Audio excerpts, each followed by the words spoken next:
वंदे मातरम का जो महत्व है 150 साल बाद भी किस तरह से आज़ादी की लड़ाई में वंदे मातरम गीत की भूमिका रही है, इस पर प्रकाश डालें। हाँ, तो वंदे मातरम को 150 साल पूरे हो रहे हैं। जब आज़ादी का आंदोलन चल रहा था, अंग्रेज़ों ने मतलब भारत का कब्जा किया था, 150 साल तक अंग्रेज यहाँ रहे थे और वंदे मातरम के नारे से जनता को जागरूक करने का काम तब के नेताओं ने किया था।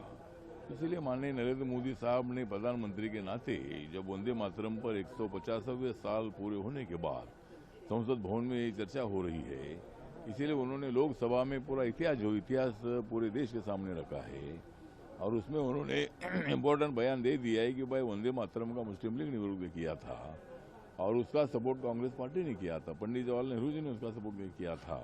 तो मुझे लगता है कि वंदे मातरम का कोई विरोध करने की बिल्कुल आवश्यकता नहीं थी। वो हिंदू हो, मुस्लिम हो, सिख हो, ईसाई हो, बुद्धिस्ट हो, जैन हो, पारसी हो, लिंगायत हो, सभी धर्मों के देश के लिए मतलब वो देश की आज़ादी के आंदोलन का एक बहुत ही बड़ा वो गीत था, बहुत ही बड़ा एक प्रेरणा गीत था। तो उसका विरोध करने की बिल्कुल आवश्यकता तो नहीं थी, लेकिन मुस्लिम लीग ने उसका विरोध किया और कांग्रेस ने उनका सपोर्ट किया था। इसीलिए भारत और पाकिस्तान का पार्टीशन भी हुआ। जिन्ना जी के मांग पर मतलब भारत और पाकिस्तान का पार्टीशन हुआ, उसको उन्होंने सपोर्ट भी किया था पंडित जवाहरलाल नेहरू जी ने। तो मुझे लगता है कि जो इतिहास है, इतिहास माननीय प्रधानमंत्री जी ने लोगों के सामने रखा है। लेकिन इसको लेकर जब प्रधानमंत्री बोल रहे थे वंदे मातरम पे, तो राहुल गांधी भी मौजूद नहीं थे, एलओपी के।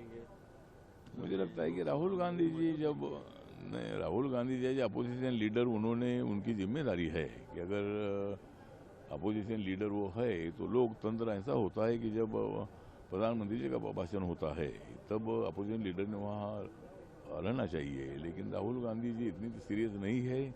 पार्लियामेंट में अगर ऐसे विषय पर, इम्पोर्टेंट विषय पर चर्चा हो रही है तो उन्होंने ऐसे वक्त पर लोकसभा में उपस्थित रहना चाहिए। लेकिन राहुल गांधी जी को ऐसी आदत नहीं है और राहुल गांधी जी ने मतलब संसद का, लोकसभा का अपमान किया है, वंदे मातरम का उन्होंने अपमान किया है।